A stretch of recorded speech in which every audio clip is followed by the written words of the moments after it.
gadis bodoh, gereja yang bodoh, lengah, ya, tidak waspada, tidak santai saja, tenang. Ya, kalau yang bijaksana bawa pelita, ada minyaknya sudah berat, masih bawa buli-buli lagi berisi minyak, waduh, terlalu fanatik itu. Wah, terlalu ke gereja, masa sampai 3 macam ibadah, sampai wah terlalu fanatik. Itu saja. Nah, tapi gadis yang bodoh, santai saja. Ya, lengah, otot cukup, tenang-tenang saja. Ini lengah, tidak waspada, tidak berjaga-jaga. Apa artinya ini? Lengah, tidak berjaga-jaga. Dalam 2 Petrus 3 ayat yang ke-9. 2 Petrus 3 ayat yang ke-9. Mari silakan. 2 Petrus 3 ayat 9. Ya. Tuhan tidak lalai menepati janjinya. Tuhan tidak lalai menepati janjinya. Sekalipun ada orang yang menganggapnya sebagai kelalaian. Iya, Tuhan belum datang, bukan lalai, ya, tetapi ia sabar terhadap kamu. Panjang sabar. Kalau Tuhan belum datang bukan berarti dia lalai, tapi panjang sabar kepada kita, ya. Terus karena ia menghendaki supaya jangan ada yang binasa, melainkan supaya semua orang berbalik dan bertobat. Jadi ini tidak berjaga-jaga, gadis bodoh tidak berjaga-jaga. Ini artinya tidak memanfaatkan panjang sabar Tuhan untuk bertobat. Tidak memanfaatkan panjang sabar Tuhan untuk bertobat. Itu lengah. Tidak waspada, tidak berjaga-jaga. Tidak memanfaatkan panjang sabarnya Tuhan untuk bertobat. Panjang sabar Tuhan itu, yaitu Tuhan belum datang kedua kali. Itu panjang sabar Tuhan sama dengan Tuhan belum datang kedua kali sampai hari ini. Sama dengan kita masih diberi panjang umur. Lah ini panjang sabar Tuhan. Jadi panjang sabar Tuhan itu sama dengan Tuhan belum datang kedua kali. Dan kita masih diberi panjang umur. Itu panjang sabarnya Tuhan. Tujuannya bukan untuk jadi S1, S2, S3. Bukan tujuan itu utamanya. Boleh. Saya masih diberi panjang umur, Tuhan belum datang. Saya mau cari gelar S1, S2, S3 boleh. Saya mau cari lebih gaji yang lebih boleh. Saya mau berusaha supaya penghasilan lebih boleh. Tapi bukan tujuan utama. Bukan. Tujuan utama tuh panjang sabar Tuhan belum datang kedua kali.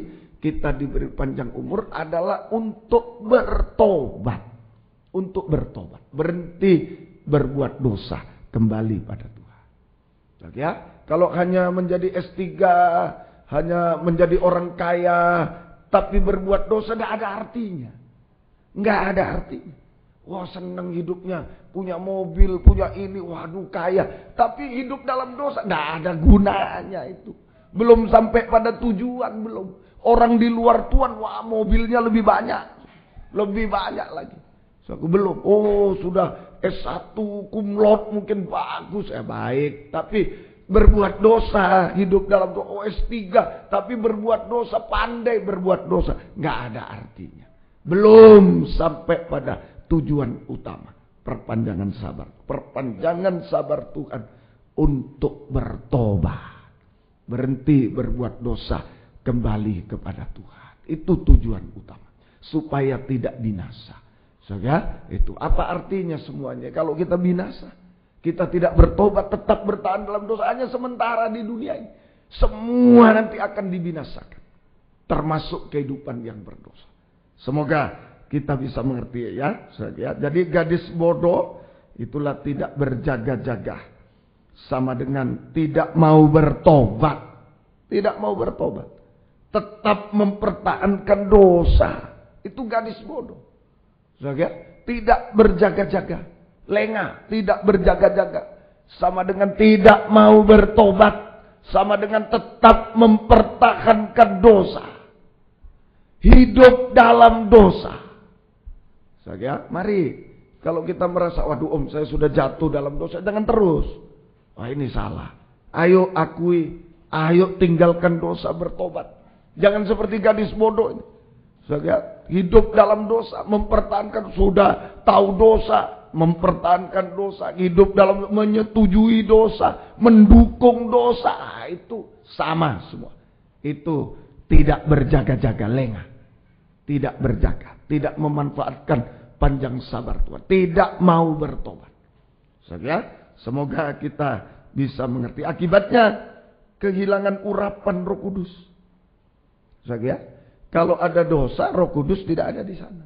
Yakinkan, kalau ada dosa, Roh Kudus tidak ada di sana. Namanya Roh Kudus, Roh kebenaran, Roh suci, Roh Kudus. Kalau ada dosa, ya tidak ada Roh Kudus. Nggak ada. Ya, ada ayat terang dengan gelap, nggak bisa menyatu. Kudus, benar, kudus dengan dosa nggak bisa menyatu. Loh, masih tetap berbahasa roh? Ya, sama dengan dulu mungkin kepenuhan Roh Kudus dulu. Tapi sekarang sudah berbuat dosa. Nah, hidup dalam dosa, hilang urapannya. Kehilangan minyak urapan. Loh, kok bisa berbahasa roh? Ya cuma hafalan saja itu. Seperti minyak wangi, botol minyak wanginya sudah habis, botolnya kalau dipaksa, masih wangi. Lain dengan botol kecap. Ya. Wanginya lain, botol minyak wangi dengan botol kecap, coba dipaksa cium. Nah, beda. Wih, botol kecap. Wah, ini wangi, masih wangi, tapi tidak ada minyaknya sudah. Nggak ada minyaknya lagi. Nggak ada minyaknya lagi. Ya, kehilangan minyak urapan, tidak memiliki minyak persediaan. Ya, kering rohaninya, tidak ada minyak persediaan.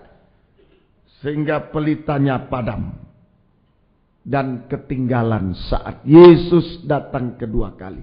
Berarti kebinasaan untuk selama-lamanya. Nah, ini sungguh-sungguh. Gadis bodoh ini lengah. Mengentengkan, lengah. Ya, sudah bawa pelita, sudah ada minyak berat-berat. Ngapain lagi banyak bawa buli-buli. Waduh, terlalu fanatik itu. Ya, terlalu itu. Nah, begitu sering memvonis orang. Ya, seringkali menghakimi orang lain. Padahal dia sendiri lengah. Tidak berjaga. Tidak mau bertobat. Bertahan pada dosa. Hidup dalam itu kering rohani. Kehilangan minyak urapan. Tidak punya minyak persediaan. Pelitanya hampir padam. Bahkan padam. Dan dia ketinggalan saat Yesus datang. Kebinasaan untuk selamat. Ya, tapi gadis bijaksana kebalikannya. Gadis bijaksana itu berjaga-jaga. Berjaga-jaga. Itu gadis bijaksana. Ayo berjaga-jaga sama dengan bertobatlah sekarang. Berhenti berbuat dosa. Kembali kepada Tuhan. Selesaikan dosa-dosa hari-hari ini. Ya, selesaikan dosa-dosa.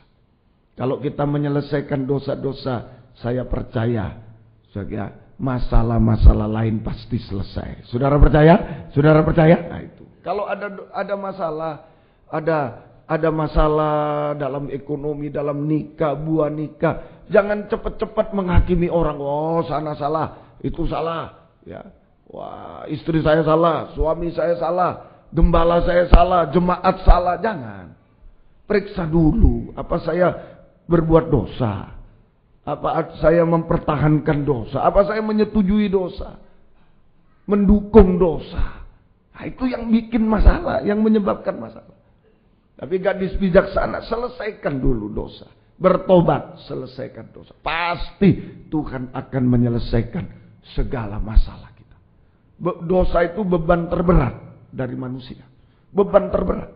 Yang membebani manusia mulai di bumi sampai di neraka nanti selama-lamanya. Kalau lapar, beban juga. Tapi kalau umpama orang lapar terus, lapar tidak ada yang ngasih. Mati, sesudah mati tidak lapar lagi. Tidak ada orang mati lapar, tidak ada. Sudah cukup di liang kubur lapar itu. Ya, sakit, waduh beban sakit. Kalau tidak ditolong oleh Tuhan, sampai mati pun ya hanya sampai di liang kubur bebannya sakit. Tapi kalau dosa, beban yang paling berat. Sebab membebani manusia sejak di dunia sampai di neraka selama-lamanya. Makanya kalau beban terberat ini diselesaikan, beban dosa, pasti beban-beban yang lain diselesaikan oleh Tuhan. Ya, semoga kita mengerti. Ini gadis bijaksana, bertobat, memiliki minyak persediaan. Kalau dosa diselesaikan, minyak urapan dicurahkan oleh Tuhan. Selain masalah selesai, minyak urapan dicurahkan melimpah-limpah. Pelita tetap menyala. Menyambut kedatangan Tuhan kedua kali. Bahagia bersama Tuhan. Itu gadis bijaksana. Nah, kita tadi baca kembali ke Matius 25 ayat 8 sampai 13, akan ada terjadi pemisahan tuh. Terjadi pemisahan antara gadis bodoh dan gadis bijaksana. Tadi jelas ya, gadis-gadis yang bijaksana masuk dalam perjamuan kawin, menyongsong kedatangan Tuhan, masuk dalam perjamuan kawin. Gadis-gadis bodoh mau menyusul, sudah ditutup pintunya, nggak bisa lagi masuk. Terjadi pemisahan. Terjadi pemisahan. Ya, terjadi pemisahan dalam Matius 25 ayat 8 sampai 13. Terjadi pemisahan antara gadis bodoh yang tidak berjaga-jaga, tidak bertobat, dengan gadis bijaksana yang berjaga-jaga dan bertobat. Berjaga-jaga sama dengan bertobat. Akan terjadi pemisahan untuk selama-lamanya. Lebih bagus ditulis. Terjadi pemisahan untuk selama-lamanya. Bukan sementara. Untuk selama-lamanya. Antara gadis bodoh yang tidak berjaga-jaga, tidak bertobat, dan gadis bijaksana yang berjaga-jaga sama dengan bertobat. Akan terjadi pemisahan. Jangan ragu. Terjadi pemisahan selamanya. Ya, terjadi pemisahan selama. Baik suami istri, kalau suami bertobat, istri tidak bertobat, terpisah selamanya. Ya. Sebaliknya, suami tidak bertobat, istri bertobat, terpisah selamanya. Terpisah. Anak, orang tua, kakak, adik, semua terpisah. Terpisah. Kita satu gereja, mungkin satu tempat duduk, tapi satu bertobat, satu tidak bertobat, terpisah selamanya. Jadi jangan menyatu itu hanya, oh kita sudah satu, rumah tangga satu, ya, di penggembalaan satu. Tapi kalau hidup dalam dosa, satu dalam dosa, wah. Ananias Safira satu dengan istrinya, satu. Nah, ini yang sering kita salah. Oh kita sudah menyatu, ya. Jual tanah umpama 50, bilang ke Petrus 40.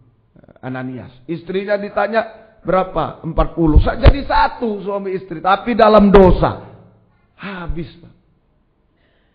Nah, jangan sampai begitu. Ayo, sekarang selesaikan dosa. Terjadi pemisahan. Terjadi pemisahan. Terjadi pemisahan. Saya beri contoh pagi ini pemisahan antara Yudas Iskariot, ini pelayan Tuhan, rasul, ya, dan juga Yudas, saudara Yakobus. Sama-sama Yudasnya. Namanya sama-sama Yudas. Yudas Iskariot dan Yudas, satu saudara Yakobus, ya, saudara Tuhan Yesus. Mari di dalam Yudas pasal 1, surat Yudas sebelum kitab Wahyu itu ada surat Yudas pasal 1 ayat 1. Mari. Dari Yudas hamba ya, Yesus Kristus, hamba Yesus Kristus dan saudara Yakobus, kepada mereka yang terpanggil, yang dikasihi dalam Allah Bapa, dan yang dipelihara untuk Yesus Kristus. Ya, terima kasih. Jadi akan terjadi pemisahan. Yudas Iskariot juga pelayan Tuhan dengan Yudas saudara Yakobus, hamba Yesus Kristus. Terjadi pemisahan. Karena Yudas tidak berjaga-jaga, Yudas Iskariot tidak berjaga-jaga, Yudas saudara Yakobus berjaga-jaga. Nah, ini bedanya. Ini bedanya. Mari kita pelajari sekarang Yudas Iskariot lebih dahulu. Yudas Iskariot ini gambaran dari gadis bodoh. Gadis bodoh. Tidak berjaga-jaga, tidak bertobat. Tidak bertobat. Tetap mempertahankan dosa. Tadi malam sudah di kaum muda, sekarang diulang. Dosa pencuri, pengkhianat, ya, dosa pencuri, kemudian dosa pengkhianat, dosa pendusta.